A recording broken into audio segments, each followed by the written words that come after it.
Uongozi wa klabu ya soka Simba umesema upo tayari kuchangia baadhi ya gharama kwa ajili ya kuleta waamuzi wa kigeni ili kuchezesha mechi ya wapinzani wa jadi kati ya Simba na Yanga kuliko kuchezeshwa na waamuzi wa nyumbani, kwa madai kwamba watatumika vibaya katika maamuzi ya pambano hilo lenye wapenzi wengi wa soka hapa nchini. Taarifa ifuatayo inafanua kuhusiana na habari hiyo.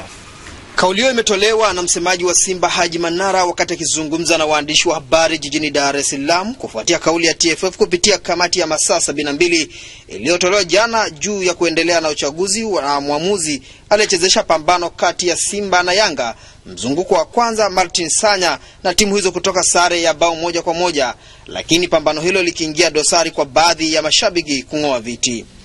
Amesema ili kuepuka adha hiyo ni vyema pambano hilo liwe linachezeshwa na waamuzi ambao hawana mapenzi na timu yoyote. Mashindano yote yanaendelea sasa hivi, yale ya vijana, ya wanawake, yote hayana mahusiano direct na timu za ligi kuu.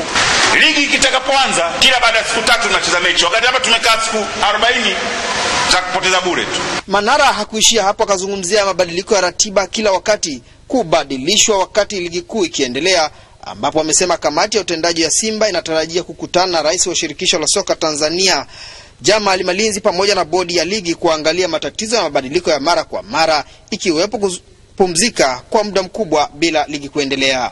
Wengine wasaili uchunguzi, lakini Sanya asubiri uchunguzi. Hata katika ile referees, kuna referees Afrika hapa wanachezesha World Cup, wanachezesha African Tournament, zile CAF, AFCON, sijui kabingwa, makombe ya CAF. Hatutacheza mechi yoyote against Yanga kwa referees wa hapa nyumbani. Sio kwamba tuwaheshimu, sio kwamba tuwatambui, lakini tumechoka. Akizungumzia kauli ya katibu mkuu wa baraza la michezo Mohamed Kiganja aliyoitoa jana kuelekea mkutano wa dharura wa marekebisho ya katiba ya Simba juu ya mabadiliko, Manara anasema honestly Kiganja anaonea vilabu hivi viwili, na bahati mbaya ametofautiana na waziri wake. Waziri asubuhi kasema vizuri sana, Kiganja jioni anakuja anasema yule mkutano utakuwa una mashiko. Who is Kiganja? Hatuchokoze. Tunaheshimu taasisi anayoongoza, tuchokoze.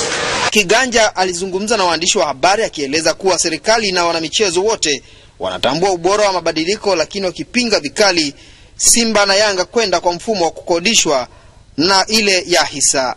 Saidi Makala, Channel 10.